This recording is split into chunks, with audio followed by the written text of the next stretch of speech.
दुनिया में कई सारे देश ऐसे होते हैं जिनकी कोस्ट लाइन नहीं होती है, यानी समुद्री तट नहीं होता है। वो लैंडलॉक्ड कंट्रीज होती हैं और उनको नेवी की जरूरत नहीं पड़ती है। वहीं कुछ देश ऐसे होते हैं जो चारों तरफ से समुद्र से घिरे होते हैं और उनको अपनी नेवी के ऊपर सबसे ज्यादा खर्च करना पड़ता है और नेवल शिप्स की एक बड़ी फ्लीट को मेंटेन करके रखना पड़ता है। ये काफी हद तक जियोग्राफिकल लोकेशंस और नेबर्स यानी कि आस पड़ोस में कैसा देश है, इस चीज के ऊपर भी डिपेंड करता है कि कौन से देश को अपनी आर्मी, नेवी और एयरफोर्स इनमें से किसको सबसे स्ट्रांग रखना है। भारत की बात करें तो हमारे इंटरनेशनल लैंड बॉर्डर की लेंथ है 15,106 किलोमीटर, जिसका मेजर पार्ट हम पाकिस्तान और चाइना जैसे देशों के साथ शेयर करते हैं, जिनके साथ हमारे संबंध कुछ खास बिल्कुल नहीं है। इनके साथ टू फ्रंट वॉर का खतरा भारत के ऊपर लगातार मंडराता रहता है, जिसके चलते हमें एक स्ट्रांग आर्मी और एक स्ट्रांग एयरफोर्स को भी मेंटेन करके रखना पड़ता है। लेकिन इंटरनेशनल लैंड बॉर्डर के साथ साथ भारत की ज्योग्राफिकल लोकेशन ही ऐसी है कि हमारे पास 7,500 किलोमीटर से ज्यादा लंबी कोस्ट लाइन भी है, जो गुजरात से लेकर वेस्ट बंगाल तक फैली है। ऐसे में भारत के ऊपर सी रूट के रास्ते हमला होने का भी खतरा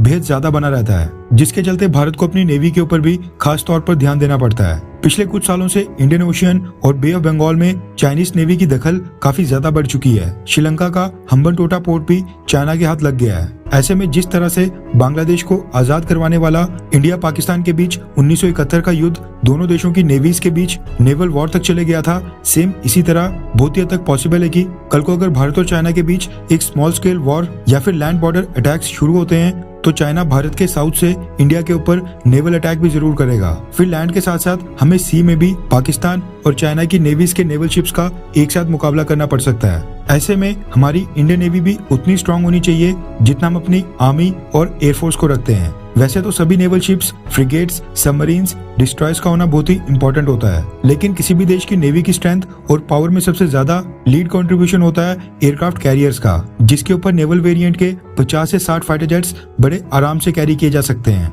जो फिर एनिमी कंट्री के नेवल शिप्स और नेवल एसेट्स को टारगेट करने में अनप्रेसिडेंटेड एडवांटेज प्रोवाइड करते हैं। भारत के पास आज के समय 2 एयरक्राफ्ट कैरियर हैं, जिनमें से एक हाल ही में इंडियन नेवी में कमीशन किया गया था, मगर इंडियन नेवी पिछले काफी समय से मांग कर रही है कि उनको एक 3rd एयरक्राफ्ट कैरियर की भी सख्त जरूरत है। लेकिन मोदी सरकार की तरफ से इंडियन नेवी की इस मांग को अभी तक पेपर्स के ऊपर कंसीडर बिल्कुल नहीं किया गया है, जिसके बाद अब पार्लियामेंट्री कमेटी ने भारत सरकार को साफ चेतावनी दे दी है कि सरकार को तीसरे एयरक्राफ्ट कैरियर का काम जल्द से जल्द शुरू कर देना चाहिए। रेफरेंस के लिए आपकी स्क्रीन के ऊपर इंडियन डिफेंस रिसर्च के आर्टिकल का स्क्रीनशॉट है, जिसके मुताबिक पार्लियामेंट कमेटी ऑन डिफेंस ने तीसरे एयरक्राफ्ट कैरियर के प्रपोजल को पास कर दिया है। पार्लियामेंट कमेटी ने सरकार को यह भी बोला है कि जो रीच, फ्लेक्सिबिलिटी और immediate response Arabian sea, bay of Bengal या फिर इंडियन ओशियन में डिप्लॉयड एक एयरक्राफ्ट कैरियर दे पाएगा, वो किसी आइलैंड के ऊपर बने स्टैटिक एयरबेस से नहीं मिलेगा। इसके अलावा पार्लियामेंट्री कमेटी ने सरकार को यह भी कहा है कि 3 एयरक्राफ्ट कैरियर्स इसलिए भी जरूरी हैं ताकि अगर बाकी 2 में से कोई भी एक एयरक्राफ्ट कैरियर मेंटेनेंस या फिर सर्विस के लिए गया हो